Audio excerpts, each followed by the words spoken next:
बिस्मिल्लाहिर्रहमानिर्रहीम। अस्सलाम वालेकुम। कैसे हैं आप सब?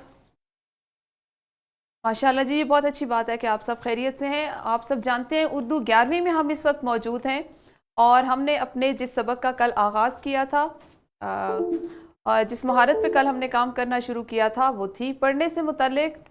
और हमने अपने जिस सबक को पढ़ना शुरू कर रखा है वो नावल है और पाकिस्तान बन गया। सबक नंबर 7.4 कल हमने मुकम्मल किया था। आज उसी का अगला हिस्सा होगा, यानी 7.5। ठीक है। और हासलात ताल्लुम थे हमारे पास पढ़ने से मुतल्लिका अफसानवी और गैर अफसानवी इंतखाब पढ़कर इसमें मौजूद मालूमात अखज़ करते हुए इस्तेमाल कर सकें। तो कल हम जनाब इस हासिल ताल्लुम पर थे। हमने सबसे पहले कल अफसानवी और गैर अफसानवी अदब की कुछ मिसालें देखी, उस पर बात की। उसके बाद मैंने कुछ इक़्तिबासात आप लोगों के लिए मुंतखब कर रखे थे जो इन दोनों असनाफ की नुमाइंदगी करते थे, इन दोनों इक़साम की नुमाइंदगी करते थे। उस पर हमने बात की, उसको हमने पढ़ा और आज उनसे जो मालूमात आपने अखज़ की हैं, जो समझा है, उसको हम अपनी रोज़मर्रा गुफ्तगू में या ज़रूरतन जहाँ हमें ज़रूरत होगी उसको मैं इस्तेमाल करना सीखेंगे। और इसके साथ ही साथ हमारे जो दो हासिलात ताल्लुम हैं मुख्तलिफ़ नस्री असनाफ़ अदब, जिसमें कहानी, दास्तान, अफसाना, ड्रामा और नावल, पढ़कर इनके अदबी उसलूब में इम्तियाज़ कर सकें इंशाअल्लाह, जिसको मुकम्मल करेंगे। और मुख्तलिफ़ मुसन्निफ़ीन के अदब पारे पढ़कर उस ज़माने की तारीख़ से वाकिफ़ होते हुए असरी तनाज़ुर में इसका तज्ज़िया कर सकें। तो ये दो हासिलात ताल्लुम आज होंगे। आज हम सबक वहीं से शुरू करेंगे जहाँ पे कल हमने इसको छोड़ा था। तो कल मैंने आप लोगों के लिए दो असनाफ का जैसे इंतखाब किया था, जिसमें से एक अफसानवी थी और एक गैर अफसानवी थी। उन दोनों को कल हमने जमात के कमरे में पढ़ा और उससे आपको अंदाज़ा हो गया होगा कि एक अफसाना था और एक जो था वो किस एक इशात ख़ुसूसी से लिया गया एक तहरीर थी, एक मज़मून था। ठीक है जी। और जो मज़मून था, अगर मैं आपको ये कहूँ कि उससे आपने कुछ नया क्या सीखा, जी बिल्कुल सही। उसमें सबसे अहम बात जो कल आपने सीखी या जो आपको पता चली वो यही थी, बिल्कुल आपने सही कहा, कि पाकिस्तान 15 अगस्त को बना, लेकिन एक साल के बाद इसका यौम आज़ादी 14 अगस्त को मनाने का फैसला किया गया। हाँ जी, हाँ जी, बिल्कुल बिल्कुल बिल्कुल सही बात है। क्योंकि भारत तो पहले से मौजूद था, आज़ादी तो हमें मिली थी ना, लेकिन चूंकि वो भी अपना यौम आज़ादी 15 को मना रहे थे, तो इसलिए उसकी एक वजह तो ये थी कि हम उनसे एक दिन पहले या उनसे अलहदा अपना यौम आज़ादी मनाएं। हाँ, तो इस्लाम के नाम से चूंकि ये बनाया गया था, तो हम उस रात की मुनासबत से, जिस तरह 27वीं रात थी उसकी मुनासबत से। दूसरा एक चीज़ नई जो कल आप सब ने जिस पे गौर भी किया होगा कि आपने देखा कि यौम पाकिस्तान कायद आज़म का जो है यौम कायद जिसको हम कहते हैं, जिसमें उनकी वफ़ात और उनकी पैदाइश और जो पहले वज़ीर आज़म थे उनकी जो हमने देखा जो शहादत की तारीख़ है, वो सब एक ही दिन आते हैं, उन सब का दिन एक ही था। तो ये भी एक नई चीज़ थी जिसको कल आपने सीखा। और अब इससे क्या होगा कि जब इसके बाद आप इन मालूमात को इस्तेमाल करेंगे या कभी आपको कहीं पे इसको शामिल करने की ज़रूरत होगी, तो आपके पास इसके लिए कुछ आप ये कह लें कि ठोस मालूमात आपके पास मौजूद होंगी। दूसरा हमने एक अफसाना पढ़ा। अफसाना भी इंतज़ार हुसैन के अफसानों में से एक अफसाना था जो तहरीक पाकिस्तान के वक्त लिखा गया था और उस वक्त के हालात थे। तो इससे फ़र्क क्या पता चला हमें कि जो अफसानवी तहरीर थी उसमें तख़य्युल का अमल दखल ज़्यादा था, उसमें जो अल्फाज थे या जो किरदार थे वो बाकायदा जीते जागते किरदार थे और किरदार निगारी के साथ उसको पेश किया गया था। आज हमारे बाकी जो हासिलात ताल्लुम हैं उसको हम देखेंगे। सबसे पहले आप मुझे ये बताइए कि ड्रामा, नावल, अफसाना और कहानी, इन चारों असनाफ के बारे में हम इससे पहले तफसीलन पढ़ चुके हैं और मुख्तलिफ अमसाल के साथ पढ़ चुके हैं। तो आप ये बताइए कि इनमें एक दूसरे से ये क्या किस तरह से मुख्तलिफ हैं, इन चारों असनाफ में फ़र्क क्या है, बताएं।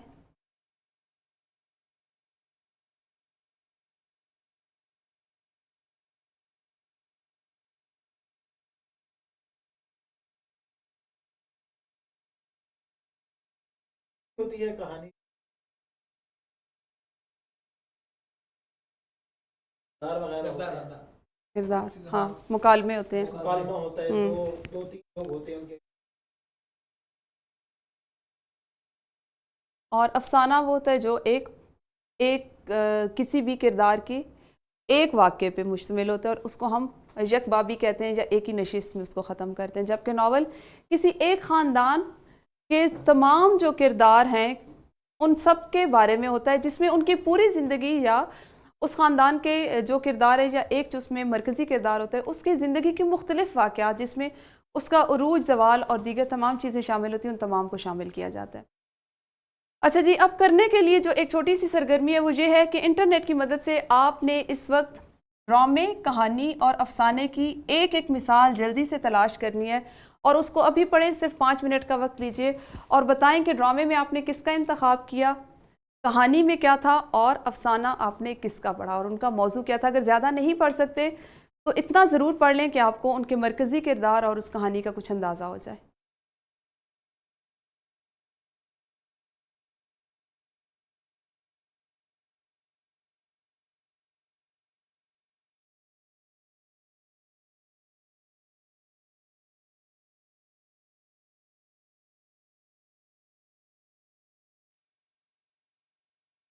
हाँ जी, आप लोगों ने देख लिया, तलाश किया? जी बताएं लुकमान।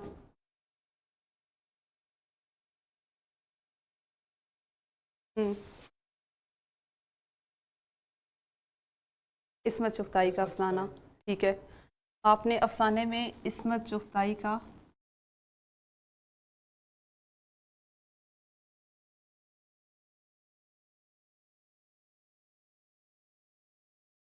और कहानी अंका जिंदगी।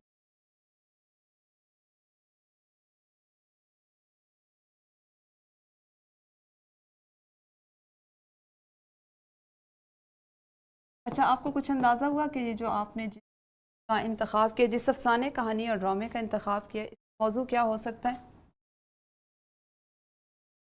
किसानों के बारे में। चूँकि उस इससे पहले जो हमारा सबक था उसमें भी हमने ये पढ़ा था, अ, प्रेमचंद जो है उसने देहाती ज़िंदगी और किसानों के बारे में ज़्यादा लिखा। और ड्रामा, ड्रामा मिला कुछ आपको?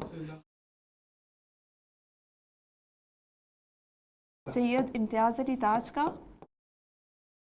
कौन सा ड्रामा? अनारकली, ठीक है जी।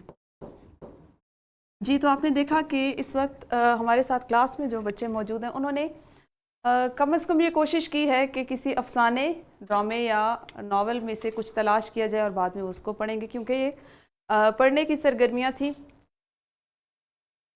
अच्छा जी, अब ये बताएं कि नावल, ड्रामा और अफसाना,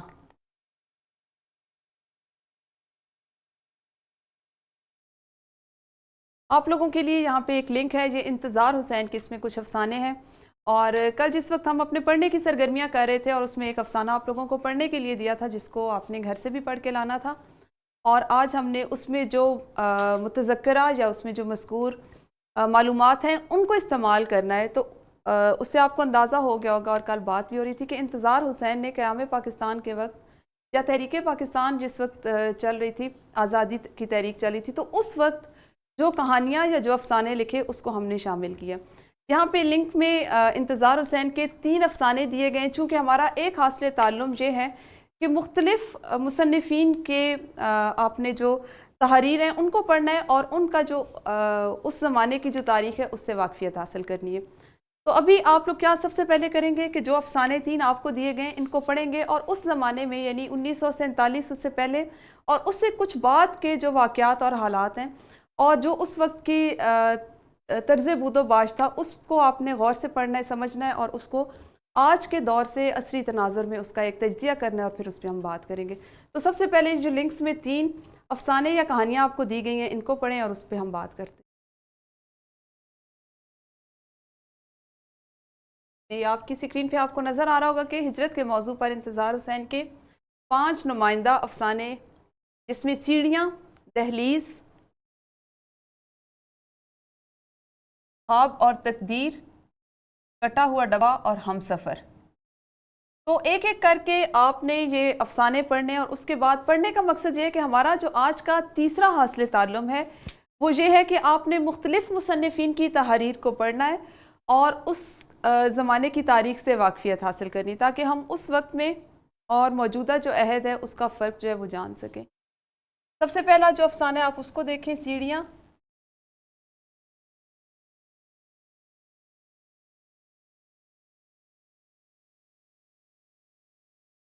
इस कहानी की या इस अफसाने का अगर आप एक ख़ुलासा या इसको देखना चाहेंगे कि इसमें क्या है, तो उसको पहले हम मुख्तसरन पढ़ लेते हैं। ठीक है जी।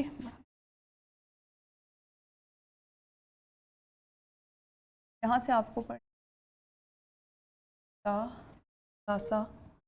समझ आ जाएगा।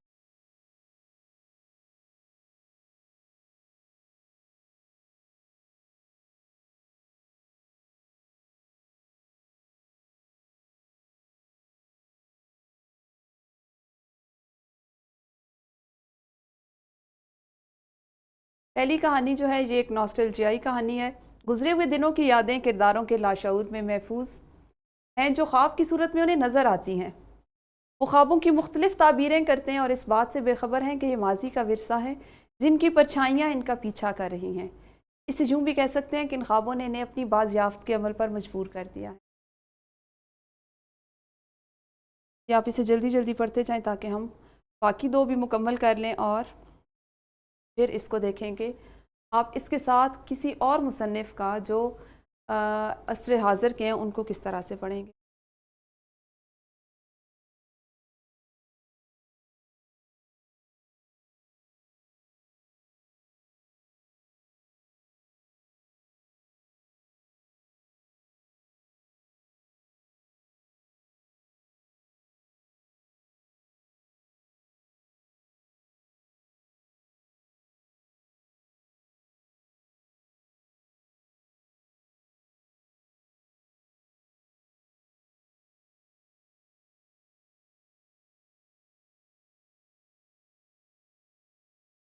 हाँ जी, इतना सा अफसाना आपने पढ़ लिया। इससे कुछ अंदाज़ा हुआ आपको? जो इसका ख़ुलासा था या जो इसका आप ये कह लें कि इब्तिदा में एक तारुफ़ी इक़्तिबास था, उससे जो अंदाज़ा हुआ या उसको जो आपने पढ़ा, तो बिल्कुल ये अफसाना उसी नहज पे लिखा गया है। या इसमें वही है कि ये लोग अपने माजी में या माजी की यादों में, क्योंकि इसमें ख्वाबों का जिक्र है, जैसा इसका नाम था, उन्वान था, तो इसमें सिर्फ वही ख्वाबों की बातें जो वो पहले ख्वाब देख चुके हैं और उसी के सहारे वो ज़िंदा हैं या उन्हीं की ताबीर को तलाश करते करते अपने आने वाले दिनों के बारे में सोच रहे हैं। ठीक है जी।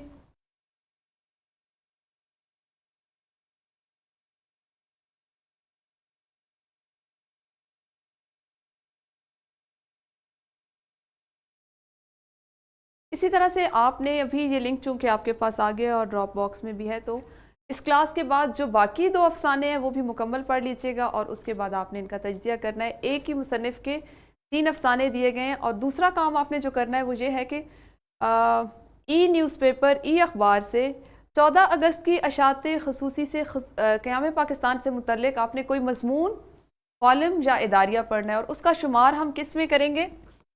गैर अफसानवी तहरीर में। ठीक है, गैर अफसानवी तहरीर के तौर पर आपने 14 अगस्त की जो इशात ख़ुसूसी का अखबार होगा उससे आपने पढ़ना है और इसका मकसद ये है कि जो हमारा आज का सबक है और पाकिस्तान बन गया, ये उसके तनाजुर में आप इसको पढ़ेंगे। ठीक है, फिर उसके बाद एक इस हासिल ताल्लुम का जो हिस्सा था अफसानवी अदब, तो इंटरनेट से या अपने कॉलेज के कुतुब खाने से आपने खदीजा मस्तूर के नावल आंगन का अगला हिस्सा पढ़ना है। अगले हिस्से से ये मुराद है कि जो हिस्सा हमने किताब में शामिल किया है या हमारे निसाब में है, उसके बाद वाला हिस्सा पढ़ेंगे। इससे आपको एक मरबूत कहानी मज़ीद वाज़ेह अंदाज में समझ आएगी। ठीक है, और इसी का तीसरा हिस्सा ये होगा कि आपने इन दोनों तहरीरों का मुवाजना करना है कि किस अंदाज़े बयान में बात आसानी और मौसर अंदाज में समझ आई, क्योंकि बुनियादी तौर पर जो आप कॉलम, मजमून या इदारिया पढ़ेंगे और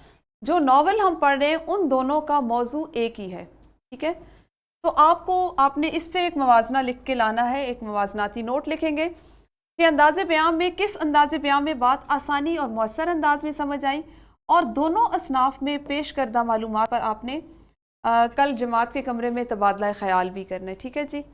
इसके बाद एक काम आपका यह है कि आपने अब तक चूंकि हमने खदीजा मस्तूर का नावल आंगन जो है उसको मुख्तलिफ हिस्सों में पढ़ा है, कुछ हिस्सा ऐसा था जो हमारी किताब में शामिल है और बाकी आप लोगों ने इब्तदाई हिस्सा भी हमारी कुछ सरगर्मियों में आपने घर से पढ़ा और आज की सरगर्मी में आप इसके बाद वाला हिस्सा भी पढ़ेंगे। तो क़याम पाकिस्तान से मुतल्लिक इस्मत चुग़ताई का अफसाना हिंदुस्तान छोड़ दो, यहाँ पे ये एक अफसाना है और इसका भी हम शुमार अफसानवी अदब में करेंगे। इसको आपने जमात के कमरे में नावल और अफसाने के अदबी उसलूब को पढ़ते हुए तकाबली अंदाज में पेश करना है। नीज़ इस अहद के मुसन्निफ़ीन के अंदाज़े बयां से आपके साथ तक तारीख से वाकिफ़ हुए। इस सिलसिले में आज जो हमने इंतज़ार हुसैन का के अफसाने पढ़ना शुरू किए, वो उससे भी आपको मदद मिलेगी, उससे भी आपके लिए काफ़ी आसानी रहेगी, उसको आप शामिल कर लीजिएगा। और असर हाज़िर में उर्दू अदब में क्या फ़र्क पाया ये भी आप शामिल करेंगे, ये भी बताएंगे। ठीक है जी, तो ये था आपका आज का घर का काम।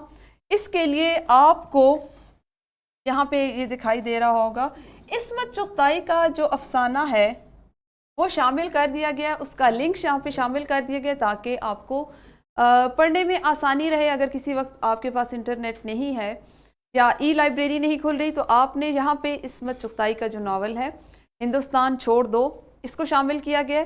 और आंगन पहले ही मैंने आपसे कहा था सबक के आगाज़ में कि इसको अपने पास महफूज कर लीजिए, इस लिंक को अपने पास महफूज कर लें कि हम बवक्त ज़रूरत इससे मुस्तफ़ीद हो सकें। तो इन दोनों को आपने पढ़ना है। तीसरा आपका काम वो है जो इंतज़ार हुसैन के अफसाने आज शामिल किए गए हैं, वो लिंक भी ड्रॉप बॉक्स में मौजूद है और उसको आप वहीं से खोलेंगे और तीनों अफसाने पढ़ के आपने जो हमारा तीसरा हासिल ताल्लुम है मुख्तलिफ मुसन्निफ़ीन के अंदाज़े बयां से, तारीख़ से, उनके अहद से और उस अहद की जो तारीख़ है उससे वाकफ़ियत। तो इस नहज में आपने इन तीनों को पढ़ना है, समझना है और कल इंशाल्लाह जमात के कमरे में सबसे पहले हम इस पर बात करेंगे, एक छोटा सा मुबाहसा या मुज़ाकरा कर लेंगे और फिर अपनी अगली जो सरगर्मियाँ हैं उनको जारी रखेंगे। अपना बहुत ख्याल रखिए। अल्लाह हाफिज़। शुक्रिया।